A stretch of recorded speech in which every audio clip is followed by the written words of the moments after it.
Muy buenas noches, hermanos. Dios los bendiga a todos. Es un placer estar con ustedes una vez más en este espacio para hablar un poquito de la palabra del Señor, entonar unos cantos y orar a nuestro Padre Celestial para la bendición de cada una de nuestras vidas y agradeciéndole de coritos para luego estudiar la palabra de nuestro Dios. Señor, te damos gracias en esta hora por la bendición de estar una vez más reunidos con nuestros hermanos para estudiar tu palabra y para poder, Padre, poner más, Señor, atención a las cosas pertenecientes a la piedad, suplicándote que bendiga a cada uno de los hermanos, que bendiga, Señor, a cada una de sus familias, que puedas, Padre, siempre tener misericordia de cada uno de nosotros y que pues nos bendiga, Señor, en cada momento de nuestra vida. Por los hermanos que están enfermos, especialmente oramos también por aquellos que están necesitados de alguna asistencia económica, que tú los cuides, Señor, y estés con ellos en todo tiempo. Bendice también a los que han perdido un ser querido, a los que están enfrentando situaciones difíciles de cualquier tipo, Señor. Te agradecemos, Padre, por tu misericordia, porque nos das todas las cosas por medio de nuestro Señor Jesucristo, y es en el nombre de nuestro Señor que oramos y rogamos por todas estas cosas. Amén. Buenas tardes, Dios la bendiga, mi hermana. Vamos a entonar algunos cantos a nuestro Dios y vamos a empezar entonando una estrofa de bellas palabras de vida. Oh, cantadmelas otra vez, bellas palabras de vida. Hallo en ellas mi gozo y luz, bellas palabras de vida. Si de luz y vida son sostén y guía, qué bellas son, bellas palabras de vida. Qué bellas son,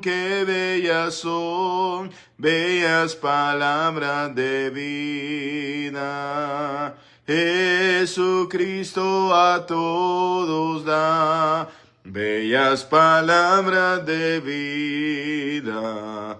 Tus pecados perdonará, bellas palabras de vida.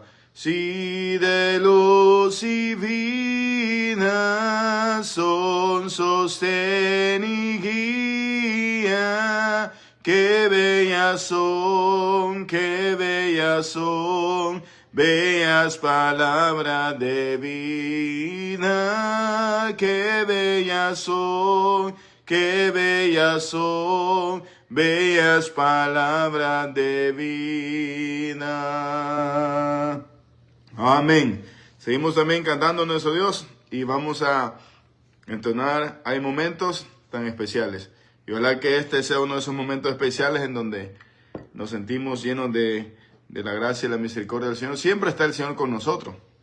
Lo que pasa es que los afanes de este mundo a veces ahogan un poquito ese sentimiento de experimentar un poquito más la presencia del Señor. Obviamente somos seres físicos y por lo tanto pues tenemos también nuestras propias debilidades. Hay momentos tan especiales. Hay momentos tan especiales junto a ti, Señor.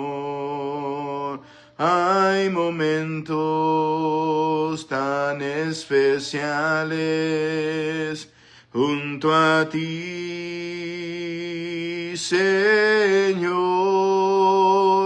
en los que puedo sentir tu presencia, en los que puedo recostarme en ti, en los que puedo yo tomar de tu amor,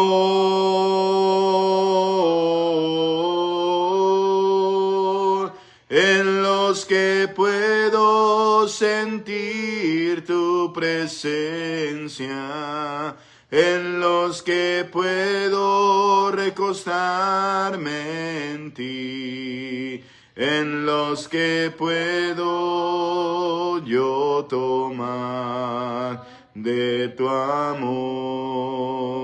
Hay momentos tan especiales junto a ti, Señor. Hay momentos tan especiales junto a ti, Señor, en los que puedo sentir tu presencia, en los que puedo recostarme en ti, en los que puedo yo tomar de tu amor,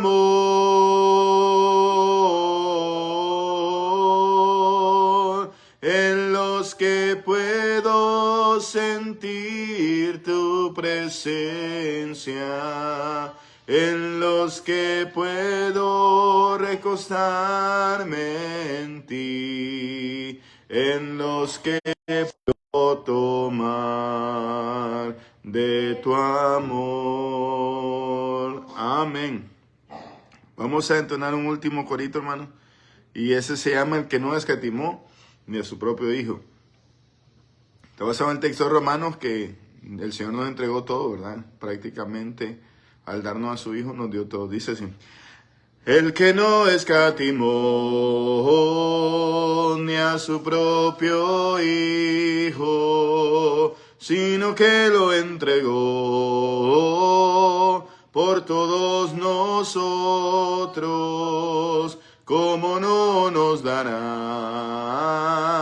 también con él todas las cosas? Ciertamente nos dará, ciertamente nos dará, ciertamente nos dará. Ciertamente nos dará, ciertamente nos dará, ciertamente nos dará. El que no escatimó ni a su propio Hijo, sino que lo entregó por todos nosotros, ¿cómo no nos dará también con él todas las cosas? Ciertamente nos dará, ciertamente nos dará, ciertamente nos dará. Ciertamente nos dará, ciertamente nos dará, ciertamente nos dará. Amén. Amén, hermanos. Bendiciones. Muchas gracias a todos ustedes que ahí están con las alabanzas en sus hogares, en sus casas, escuchando, meditando, compartiendo esta transmisión, mandando textos. Eso es una gran ayuda para el ministerio de Un Momento con Jesús y para difundir el mensaje de salvación. Así que les agradecemos todo eso. Mano, en esta noche el tema, como está en la descripción, es corazones reales en la historia de la redención y cómo la psicología de los personajes del Nuevo Testamento se deja entrever, obviamente, en lo que la Biblia nos dice. El Señor nos dice que debemos amarle de todo nuestro corazón, con toda nuestra alma, con toda nuestra mente y con todas nuestras fuerzas. Entonces, el ser humano, obviamente, tiene una naturaleza física, un cuerpo que en la Biblia se describe en la palabra griega soma, es cuerpo, y carne es sarc. Obviamente el cuerpo como tal no es malo, fue creado por el Señor, pero siempre que se hace referencia a la carne ya tiene un tinte peyorativo. Pero cuando se hace referencia al cuerpo, se hace referencia a esa naturaleza humana física, no esa naturaleza espiritual. Sin embargo, también habla la Biblia del espíritu, a veces del alma. Algunos creen que estos términos son intercambiables, hablan de tricotomía o dicotomía, es decir, el ser humano es dicótomo, tiene dos partes, alma y espíritu, es decir, alma y cuerpo. Otro es que es tricótomo, que tiene alma, cuerpo y espíritu. Sin embargo, es bien difícil establecer esta distinción de espíritu-alma. Algunos creen que más bien se refiere pues que se usan de manera intercambiable. Ese no es el punto de la clase. Sin embargo, la mente. Y eso significa mente, espíritu, tiene que ver, ¿verdad?, con la psiquis, la mente. Y obviamente en ella radica el intelecto, la volición o la voluntad. Y muchas veces también las emociones. Las emociones que son la ira, el enojo, la tristeza, la alegría. Y pues digamos que están relacionadas con lo que nosotros somos. Nosotros podemos tener, el miedo es la otra. Miedo, ira, tristeza, alegría son las grandes emociones del ser humano. Entonces todos nosotros fuimos creados para tener estas emociones. Las emociones como tales no son pecaminosas. Simplemente reflejan un estado, ¿no?, del alma. Y saludos, hermanos, Guberto, saludos a todos ustedes. Gracias, hermanos. Bendiciones allá a los hermanos en Linares. Y entonces, a veces puedes estar enojado, a veces puedes estar triste, a veces puedes estar alegre, a veces puedes tener miedo. Esas son las cosas que nosotros sentimos en términos generales, ¿no? Después angustia, ansiedad y esas cosas. Pero digamos, las grandes emociones son esas que les he descrito. A veces como seres humanos le decimos a la gente, no estés triste, tratando de consolar. ¿Y cómo no va a estar triste si ha perdido un ser querido, por ejemplo? ¿Cómo no va a estar triste si ha recibido un diagnóstico terrible de su salud? ¿Cómo no va a estar triste si se separa de su familiar, si tienen que decir adiós? Entonces a veces, aunque tratamos de consolar, invalidamos las emociones de las personas, y las emociones son eso. Bueno, de hecho la Biblia nos dice, airaos pero no pequéis, que no se ponga el sol sobre vuestro enojo. Entonces, no se trata tampoco que es decir, es un asunto de que si lo controlamos está bien. La hermana Xiomara dice bendiciones, saludos de Remandia, aquí el Olvido, Santa Cruz de Yojoa, Honduras. Pues saludos, dice la hermana, también a todos. Entonces, hermanos, hay una psicología en todos nosotros, en la psiquis. Con el desarrollo del análisis psicológico desde el tiempo de Jean Piaget, Freud, Carl Jung, todos empezaron a hablar acerca de la psicología. Entonces se ha avanzado mucho en el análisis de lo que es precisamente la psiquis humana, la mente humana. De ahí que hay enfermedades mentales que están divididas en aquellas físicas que son tratadas por psiquiatras y las emocionales que son tratadas por psicólogos. Muchas veces algunas enfermedades tienen que ser tratadas con psiquiatras, médicos, con medicamentos, porque son desbalances en la bioquímica del cerebro. Y esto, hermano, hace que la gente a veces tenga depresión, bipolaridad, trastorno del límite trastorno límite de la personalidad, narcisismo y un montón de otros que son mentales y que son psicológicos. Esto quiere decir que los personajes bíblicos, por ser seres humanos, también estaban de alguna manera afectados por lo que era la psicología, pero en tiempos del Nuevo Testamento no se había desarrollado, ¿verdad?, ese estudio de la psicología. Entonces nosotros podemos solamente tratar de conjeturar qué podían estar sintiendo ellos. Los personajes del Nuevo Testamento tenían sus emociones reales como ustedes y como yo. Tenían sus dudas reales, tenían preguntas, tenían miedos, tenían alegría, tenían tristeza. Y Jesús mismo, siendo humano, en una ocasión, a pesar de que también es Dios, se sintió muy triste por la muerte de Lázaro.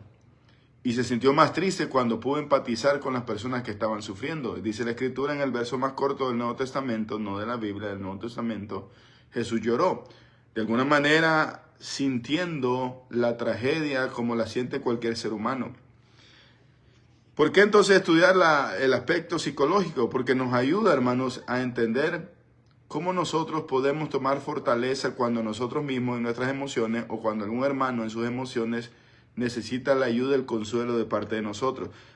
Tristemente, nuestra actitud hacia la psicología ha sido, yo no estoy loco, yo no tengo nada, eso es de loco, yo no voy a terapia. Y está bien, ¿verdad? Eso es respetable. Sin embargo, eso no niega que hay una parte de la mente en el ser humano que también vino a ser redimida por parte de nuestro Señor. La Biblia no es mitología, sino es real. Sus personajes sienten miedo, duda, ira, soledad, gozo, como lo sentimos nosotros. La soledad, por ejemplo, del profeta Elías, el enojo del profeta Jonás, la tristeza del profeta Jeremías. Son sentimientos, emociones que nosotros tenemos a veces. Estamos enojados, frustrados, a veces estamos tristes, a veces queremos morirnos, hermano. En el sentido no de un pensamiento suicida, sino que puede ocurrir, aunque puede ocurrir también pensamientos suicidas, porque si la persona tiene esquizofrenia, por ejemplo, y no ha sido tratado, pues por mucho que uno esté orando, hermanos, si no le da el tratamiento adecuado, pues quita una parte de lo que dice el Señor. Si hay algún enfermo entre vosotros, llame a los ancianos, únjalo con aceite, que sería el tratamiento físico, y oren por él. La oración de fe sanará al enfermo, es decir, llevarlo al psiquiatra y orar por una persona que puede tener pensamientos suicidas, que escucha voces. Esas son cuestiones ya de, como le digo, trastornos mentales, pero aún así, todas las personas sentimos miedo, aunque no estemos con problemas psiquiátricos, sentimos ira, sentimos dudas, sentimos soledad, sentimos gozo. Cristo mismo asumió una humanidad completa, lo que dice Hebreos 4.15. La palabra del Señor nos habla acerca de esa humanidad. Vamos a ir a Hebreos 4.15 para que recordemos lo que habla de nuestro Señor Jesucristo en la palabra del Señor en respecto a su humanidad. Y mira lo que dice aquí la Escritura. Porque no tenemos un sumo sacerdote que no pueda compadecerse de nuestras debilidades, incluso las mentales, emocionales, sino uno que fue tentado en todo según nuestra semejanza, pero sin pecado. Acerquémonos pues confiadamente al trono de la majestad para encontrar el oportuno socorro. Jesús mismo, obviamente, también tuvo angustia, y una angustia horrible, porque cualquier ser humano ante la muerte se angustia. Jesús dice: Señor, haz que pase en mí esta copa, pero que no sea mi voluntad, sino la tuya. Dice Lucas que su sudor era como grandes gotas de sangre, un fenómeno llamado hematidrosis, donde la angustia está al punto de estar en la muerte, que Jesús dice: mi alma está triste hasta la muerte. Entonces la tristeza, el sentimiento y las emociones que embargan a Jesús antes de ser crucificado son las mismas que podríamos sentir nosotros cuando nos dan una noticia horrible o terrible. Imagínense uno, si le tiene miedo a la muerte sin saber cuándo se va a morir, cuanto más que a uno le digan te van a matar mañana, ¿cómo se angustiaría uno? Entonces son situaciones que la Biblia nos habla. La Biblia no es un libro de superhéroes como los que salen Superman, Batman, que no les duele nada, que solo la kriptonita les hace daño. No, es un libro donde hombres y mujeres tienen cicatrices reales, redimidos por un Salvador real. La Biblia no se trata entonces de gente diferente a nosotros. Yo fui católico hasta los 15 años, hermanos. Y cuando uno es católico, la reverencia en la teología católica es tal de que incluso el edificio es santo. No solamente la adoración a las personas, sino que el edificio es santo. Sin embargo, la santidad, en la manera en que ellos los perciben, es una santidad mística completamente. En el sentido de que uno toca la imagen, uno siente que ahí está. Cuando le hablo desde la perspectiva del católico, uno de verdad se persigna cuando va pasando enfrente del edificio. Y entonces esa santidad se percibe desde la perspectiva del católico, ¿verdad? En una forma que es un poco diferente, por ejemplo, la perspectiva cristiana. Esto nos hace ver, hermanos, que en mi forma de pensar, que los santos de la Iglesia Católica eran personas, digamos, que están en un alto pedestal. Entonces esto de alguna manera condicionó mi pensamiento en mi juventud de lo que realmente era un santo y de lo que realmente eran los personajes bíblicos. Yo en las primeras etapas del cristianismo, cuando iba aprendiendo la palabra del Señor, para mí los personajes bíblicos casi eran infalibles. Era impensable para mí pensar que, valga la redundancia, que Pedro pudiera pecar, por ejemplo. Que sí tenía un errorcito por aquí y por allá, pero no. Entonces los personajes bíblicos yo los miraba como seres humanos súper fuertes, llenos de fe, sin duda, sin ninguna flaqueza en su carácter, sin ninguna, digamos, nada que reprocharles. Entonces yo los veía como me los habían enseñado. De repente llego a la iglesia y me dice: todos somos santos. Y los santos en la iglesia que yo me encuentro lloran, tienen miedo, tienen dudas, tienen cicatrices emocionales, tienen traumas emocionales. Me doy cuenta que los santos de la congregación son personas llenas de dudas, personas llenas de aflicciones, personas con situaciones bien complejas y también con muchos pecados. Entonces había un como desbalance, una disonancia cognitiva entre lo que yo creía que era un santo y lo que eran los personajes bíblicos, con lo que voy descubriendo en el estudio de la palabra acerca de esos personajes bíblicos. Y me doy cuenta, estudiando la palabra del Señor, ya en la iglesia del Señor, en la iglesia de Cristo, que los personajes bíblicos son como ustedes, son como yo, y no son diferentes. Y lo que realmente les sostuvo fue la gracia del Señor en todo tiempo. Hay varios ejemplos en el Nuevo Testamento y el trasfondo psicológico de estos personajes. Por ejemplo, Pedro era un hermano que era bien impulsivo. No sé si ustedes han visto hermanos de esos que son de armas tomar, pero también así como le decimos en Nicaragua, son llamaradas de tusa. De esos que quieren trabajar y trabajar y trabajar y trabajar, pero el impulso les dura poco. Y van dando botes de ministerios en ministerios, de trabajo en trabajo, hasta de iglesia en iglesia. Y ese entusiasmo inicial que tienen, ese fuego de los primeros meses o años que están trabajando en alguna de las áreas de la iglesia, se apaga. Y entonces en esa búsqueda van a otro y a otro y a otro. Y cuando no, dice, pues no es el ministerio, no es este otro ministerio, es la iglesia. Van y buscan, se van a otra iglesia. Y están en las mismas dando botes de iglesia en iglesia en iglesia. Entonces son gente que se entusiasma rápido, pero también se desanima rápidamente. Entonces, esa es parte del aspecto psicológico de la personalidad. Precisamente tiene que ver como lo que era Pedro. Pedro era impulsivo. Pedro le dice al Señor, Señor, si eres tú, haz que camine sobre las aguas. Ven, le dice el Señor. Y Pedro se lanza a caminar sobre las aguas. Pero luego, tan rápido como creyó, también dudó. Así como llega con entusiasmo, con fe al Señor, también a veces sí cambiaba. Él mismo, cuando vemos que le dice el Señor, dentro de poco todos ustedes se van a escandalizar de mí, y esto lo vemos nosotros en Mateo 26, 69 al 75, en Juan 21, 15 al 19, pronto ustedes le dice, me van a negar, se van a avergonzar de mí, van a correr y me van a dejar solo. Le dice Pedro, miren, alta autoestima inicial tiene Pedro. Pedro es bien seguro de sí mismo en apariencia. Es un orgullo espiritual, ansiedad ante el peligro, culpa intensa de los que experimenta. Porque él dice, y que reacciona con ímpetu y le dice, aunque todos te abandonen, le dice, yo no te voy a abandonar. Bueno, esas son emociones de impulso, de determinación, pero porque no está viendo el problema real. No está viendo la situación difícil que se le avecina. Pero cuando el miedo lo domina, llega a negar a Cristo. Cuando el miedo lo domina, se hunde en las aguas. Cuando el miedo lo domina, quiere evitar que Jesús vaya a la muerte. Y el Señor le dice, luego de decirle las palabras más hermosas que le pudiera dedicar a alguien, bienaventurado Pedro, porque no te lo reveló carne ni sangre, sino mi Padre que está en el cielo, le dice en los siguientes versículos, el Señor, apártate de mí, Satanás. Entonces era voluble en su carácter, Pedro. Luego Pablo le dice, eres de condenar en tu conducta, le dice, porque cuando venías a los gentiles, comías con los gentiles y estabas con los gentiles, pero cuando venían los de parte de Jacobo, el hermano del Señor, que era bien conservador, bien radical, te abstienes de comer, le dice, y te apartas de los gentiles. ¿Cómo tú siendo judío, le dice, vives como gentil, porque obligas a los gentiles a judaizar? Entonces, Pedro era así, hermano.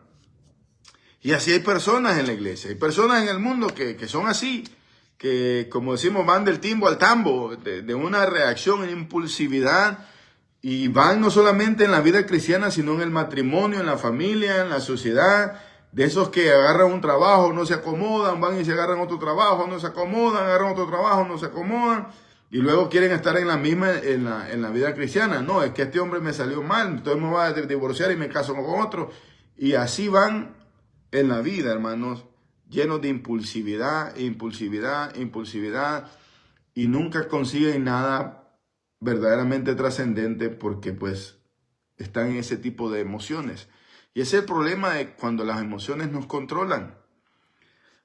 Pablo le llama la atención, y bueno, lo que vemos en esa ansiedad de Pedro ante el peligro, que ataca también a Malco, arranca la oreja a Malco para luego salir huyendo. Es decir, es alguien que uno no sabe lo que va a hacer. Es completamente inestable. Como puede salir con una genialidad, sale con un tremendo errorazo. Como puede ser una persona de impulso, porque ¿cómo es posible que este Pedro haya predicado en Pentecostés? Dice, y Pedro, lleno del Espíritu Santo, habló con denuedo.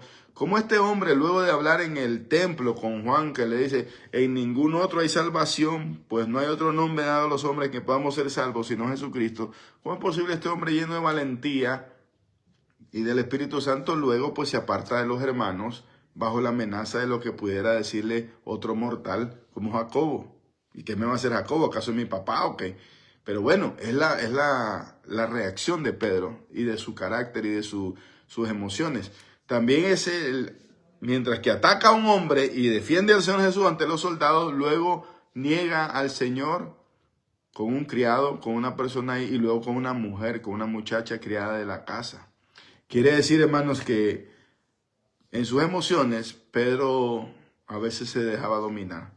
Hay personas que se dejan dominar de la ira, de la tristeza, del miedo, de la ansiedad y un montón de situaciones. La restauración de Pedro muestra que el fracaso no nos define como creyentes, sino la gracia de Jesús. Es decir, aunque Pedro, hermanos, tenía esas emociones tan encontradas, tan humanas, tan nuestras, tan de cada uno de nosotros, le faltó algo que Jesús tuvo. Jesús tuvo todas estas emociones, las tuvo Jesús, pero Jesús no se dejó controlar de ellas, porque seguramente estaba angustiado ante la muerte, como nos dicen los evangelios, pero él le dijo al Señor, pero que no se haga mi voluntad, sino la tuya. Cuando se sintió triste y desamparado por el Padre, se lo dijo, Padre, ¿por qué me has desamparado? Sin embargo, después de que dijo estas palabras, no se dejó controlar por esa angustia, por ese miedo, y le dice, Padre, en tus manos encomiendo mi espíritu. Y esa es la diferencia entre nuestro Señor Jesús y Pedro.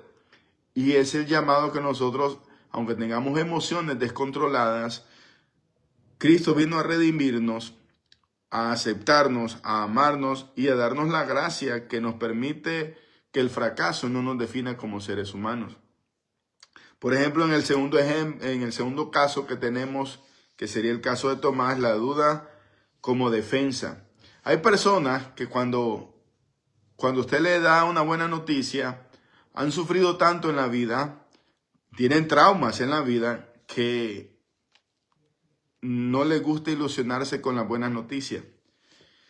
Imagínate que alguien va a la universidad a aplicar para entrar a la carrera de medicina, que es tan difícil en todos los países del mundo entrar a la carrera de medicina. Pero esta persona está acostumbrada a sufrir al fracaso, al rechazo, a no ser aceptado.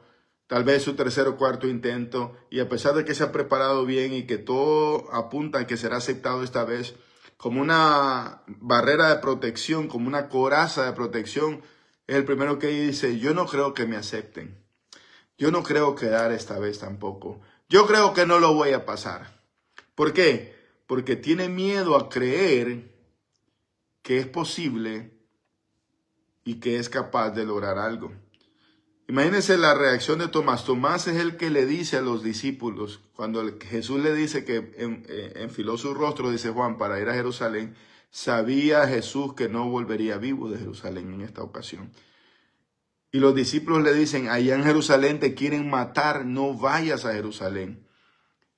Y Tomás es el que resignado dice, vayamos y muramos con él.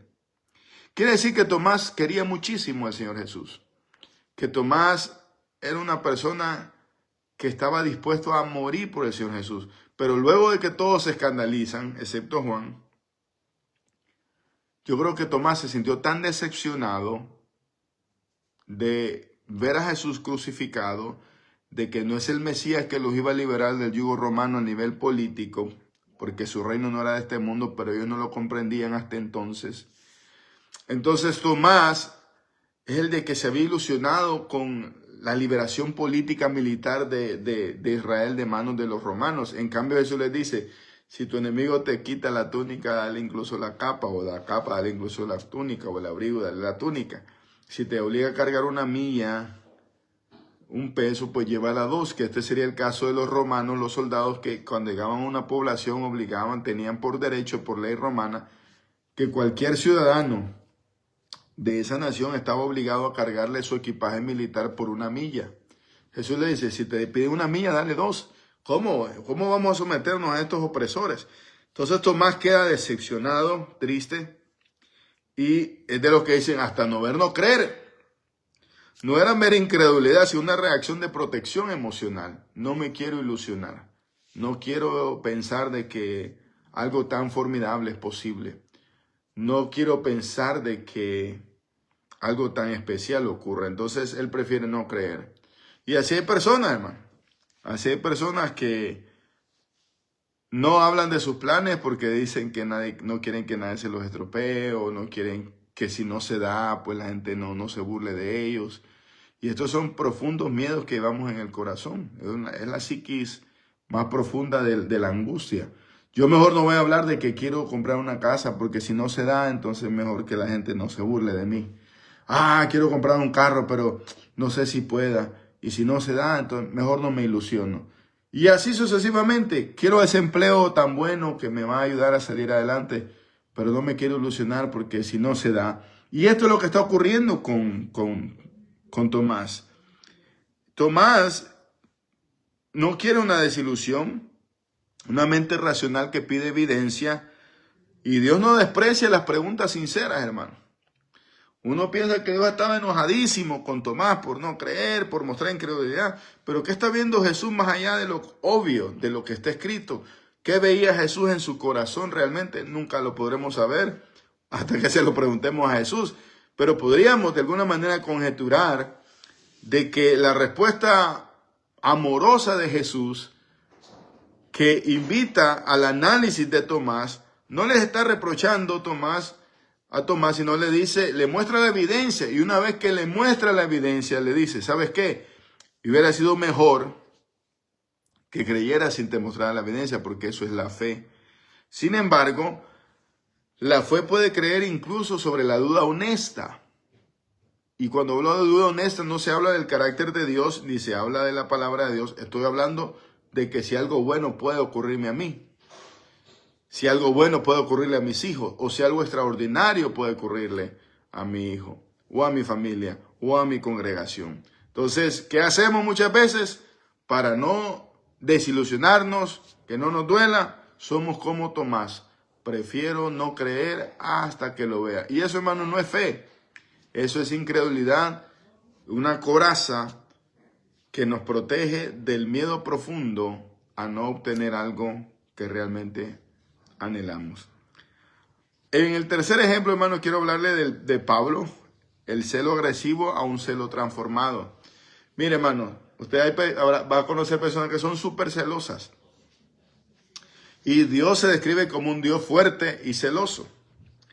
A veces el celo puede estar profundamente arraigado en la inseguridad, pero también puede estar arraigado, hermanos, en el amor profundo hacia algo, en este caso hacia Dios.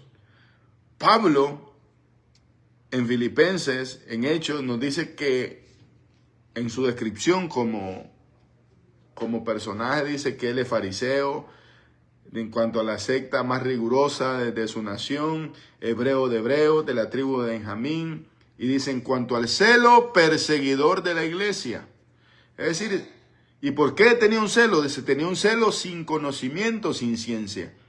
Pablo estaba seguro que perseguir cristianos era el acto de amor más grande que podría demostrarle a Dios.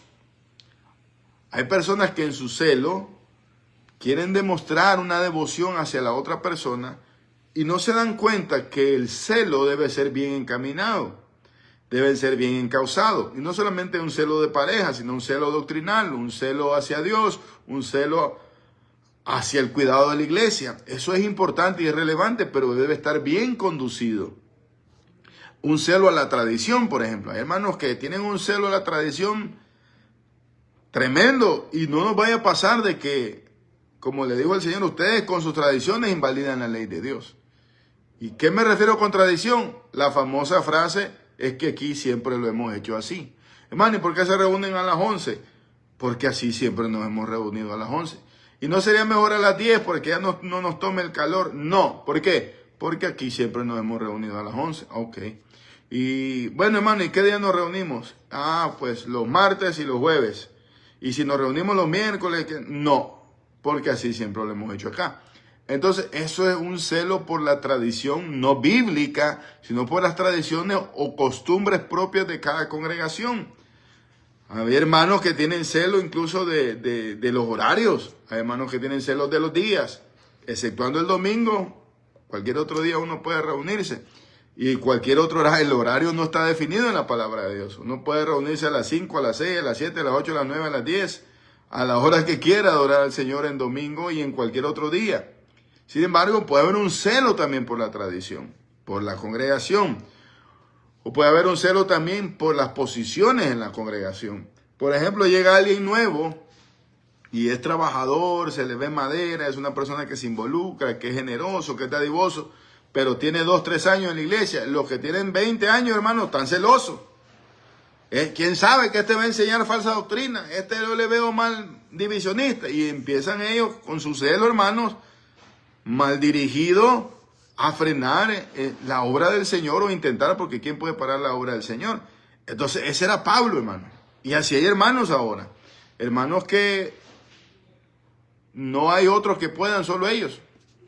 Entonces uno debe decir, bueno, ¿cómo es este asunto? Entonces, el celo de Pablo era un celo de que solo los fariseos parece. Y cuando escucha la voz del cielo que le dice, Saulo, Saulo, ¿por qué me persigues? Dura cosa de dar cosas contra la hija. Me imagino que eso fue un balde de agua fría para él. Pablo, el humano, era intenso, eso es estructurado, obsesionado por la justicia sobre las obras. El trasfondo psicológico de esto puede ser una personalidad perfeccionista, necesidad de un profundo control y aprobación. Dios no destruye la personalidad de Pablo, sino que lo redime y lo usa para su gloria, hermano. Hay personas que quieren controlar hasta el vestido de los demás. Y me refiero a que puede ocurrir con las esposas o con los esposos. Ese vestido no, ese vestido sí, ese maquillaje no, ese maquillaje sí. O la esposa, esa camisa no, esa camisa sí. Son deseos de perfección. Y hermano, en el fondo, si usted analiza, la persona lo que quiere es, según su criterio, que su pareja se vea muy bien. Pero es que es su criterio, el criterio del otro de pronto no es ese. Entonces empieza un deseo de control, un perfeccionismo. Hay parejas que discuten porque se movió de lugar algo que no debía estar ahí. Hay parejas que van a pelear porque quedaron unos zapatos por allá donde no debían de quedar. O sea, una personalidad estructurada, de orden, de limpieza, de aseo. Y si se casan con un desordenado, sucio, imagínense qué caos hay ahí, hermano. Entonces vienen los conflictos. Pero para una persona que es así, hermano, es bien difícil que le cambien las cosas. Porque ella tiene su forma, su plan y su programa. Viene alguien que es espontáneo, que saca conversación de cualquier momento, que es una persona carismática, lo saca a sus casillas completamente. Entonces, Pablo tiene esa necesidad de controlar, esa necesidad de decir lo que es correcto y lo que no es correcto. Sin embargo, Dios no le quita esa personalidad, sino que la encamina hacia el propósito correcto. Y el propósito correcto es la predicación del evangelio a todo el mundo gentil. Entonces, ese deseo que él tenía, el Señor lo transforma para bendición, lo redime para bendición. Pero hermanos, así hay líderes, todos lo quieren controlar, todos lo quieren tener ellos en sus manos. Si ellos no están controlando, nada sale bien. Así hay esposos controladores, así hay esposas controladoras. A veces los hijos también quieren controlar a los padres. Apenas el padre tiene 60, ya no es el que dirige, sino es los hijos los que dirigen. Ya está viejo para que decida el hombre, entonces ya los hijos ya están haciendo planes de cuándo se vende el terreno, dónde lo van a enterrar al pobre señor y no se ha muerto. Y está plenamente en sus facultades. ¿Por qué, hermano? Porque tenemos personalidades psicológicas de ese tipo. Imagínense un alma libre con un controlador. No, se complica el asunto. Es más, hermano, les voy a dar un ejemplo de que Pablo ha cambiado. Cuando Pablo se va a llevar a Juan Marcos, Pablo es rígido y estricto. Yo no voy con Juan Marcos a la misión, nos abandonó, es un faltón, es un debilucho, es un llorón, yo no lo quiero en la misión, le falta carácter, le falta compromiso, nos abandonó desde Panfilia, no lo llevo. Y le dice Bernabé, dale chance, mira que está joven. Yo estoy conjeturando lo que le diría, ¿verdad? Mira que necesitamos amarlo, tenemos que tenerle paciencia, vas a ver que el Señor lo va restaurando, lo va cambiando. Que no va. Que mira, hombre, Pablo, es que con los muchachos tenemos que presionar, pero también aflojar un poquito. No podemos llevarlos recios. Acordate que todos tuvimos esa edad, Pablo, tenerle paciencia. Que no va conmigo, ¿verdad? Bueno, que sí va y punto, dice Bernabé. Pues le dice, pues andate con él, yo no me voy con ustedes. Todo eso lo estoy conjeturando, hermano. Porque dice Lucas que tuviera una discusión no menor. Y le dice, Silvano, vámonos. Es decir, inflexible Pablo. Perfeccionista, estructurado. Y no puede cometer errores. Y si falla, no lo quiero en mi equipo. Hay gente así, hermano. Pero también hay Bernabés. Y en el fondo, hermano, Dios lo usó los dos porque yo creo que a Marcos le quedó sonando. Hey, yo no puedo estar fallando mucho. Porque ya perdí. Ya perdí la posibilidad de andar con Pablo por mi miedo.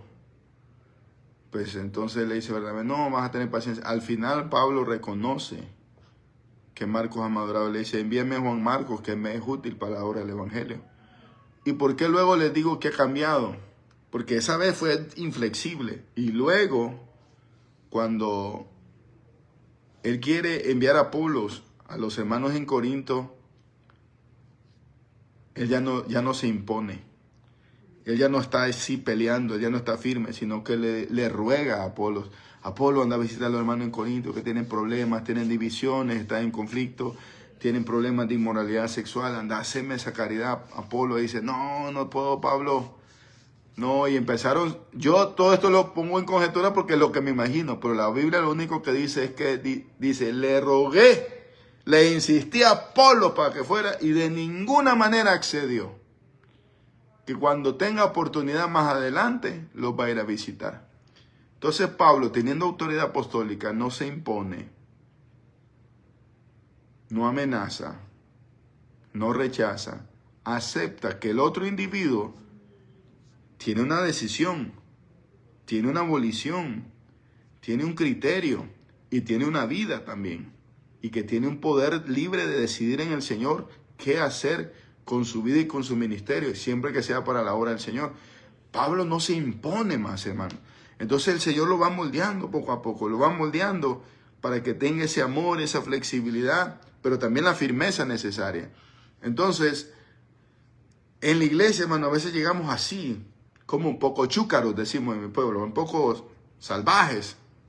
Y el Señor nos va moldeando incluso las emociones, hermano.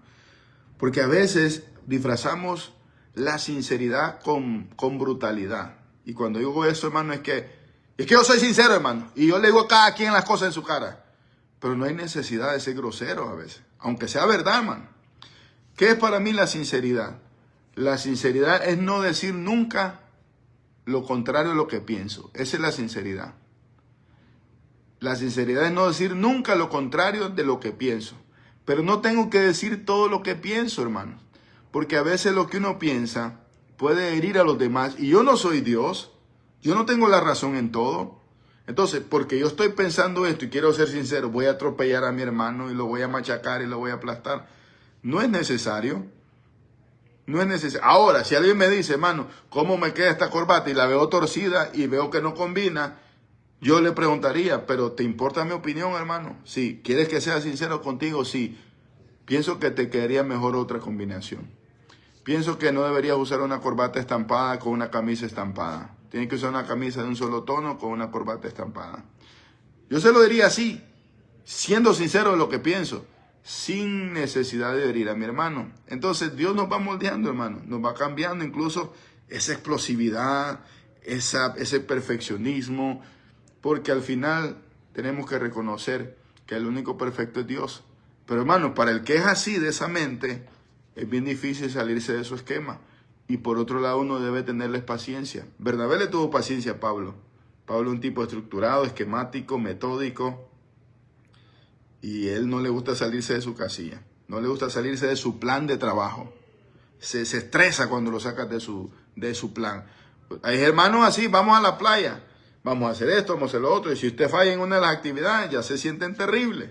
En cambio, a otros no les gusta ir con planes. Les gusta ir a la deriva, al viento. Somos diferentes. Hay otro, hermano, ese es María y Marta, y la ansiedad y la contemplación. El aspecto humano, Marta es pragmática, activa, pero es fácilmente ansiosa. María busca la presencia de Jesús. El trasfondo psicológico podría ser que Marta se define por su servicio. Marta le gusta atender a la gente, estar activa, pero cuando se sobrecarga, hermanos, empieza a frustrarse. Hay hermanos que están trabajando bien en el Señor, hay una actividad, un evento, están poniendo todo bien bonito, pero a la hora de la presión de una presentación, de qué va a salir todo en la campaña, qué sé yo, una actividad con los niños, se llenan de tanta frustración y angustia que explotan, hermano, empiezan a pelear con los que están alrededor. Y esto tiene que ver porque están llevando demasiado sobre ellos. Y ese era el caso de Marta. Le dice Marta al Señor Jesús, que no vea, le dice, María, no me ayuda, Señor, decile algo que me ayude. ¿Quién te puso a echarte esa carga, hermano? ¿Por qué? Yo lo hago. Y cuando tienes demasiado trabajo encima, entonces empiezas a culpar a los que están alrededor. Marta bien sentada escuchando el sermón. María bien sentada escuchando el sermón y Marta cocinando.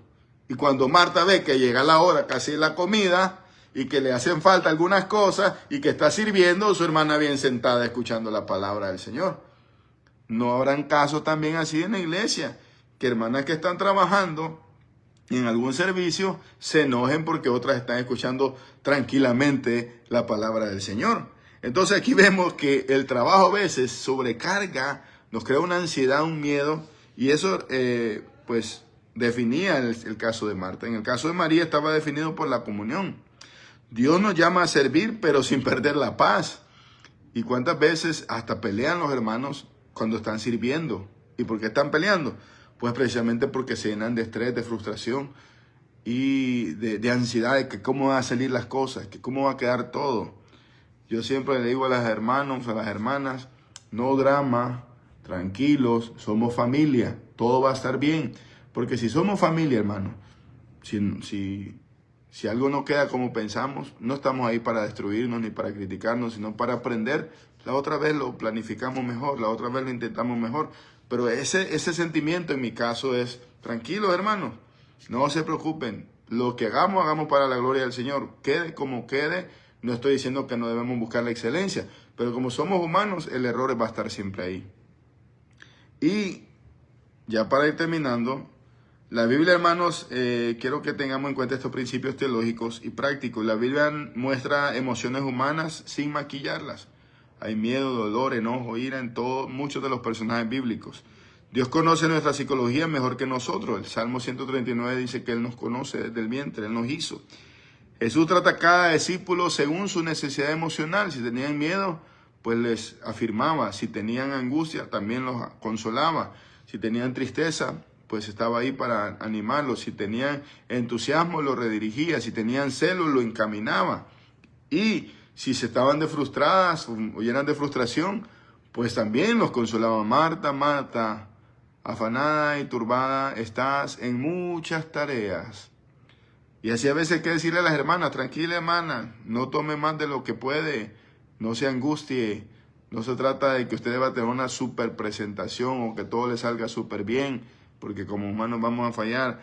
Y el Evangelio no suprime las emociones, sino sana y orienta esas emociones, porque las emociones fueron hechas por Dios. ¿Con qué personaje de la Biblia de los que hemos hablado, hermanos, usted se define?